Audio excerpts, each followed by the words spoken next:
திருமண வாழ்க்கைக்குள் நுழையும் பொழுது தாய் தகப்பன் இருவருடைய சம்மதத்தோடு நடக்க வேண்டும். ஆனால் இங்கு நடப்பதெல்லாம் காதல் திருமணம்.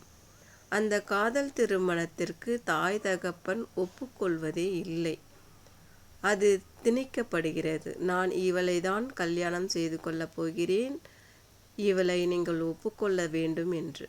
ஆனால் அங்கு பிரச்சனைகள் உருவாகுகிறது என்பது யாருக்குமே தெரிவதில்லை. பிறகு அவர்கள் ஒப்புக்கொள்வது போல் நடித்து திருமணத்திற்குள்ளும் நுழைந்து விடுகிறார்கள். அங்கு பிரச்சனை அவர்கள் காட்டுவதே இல்லை.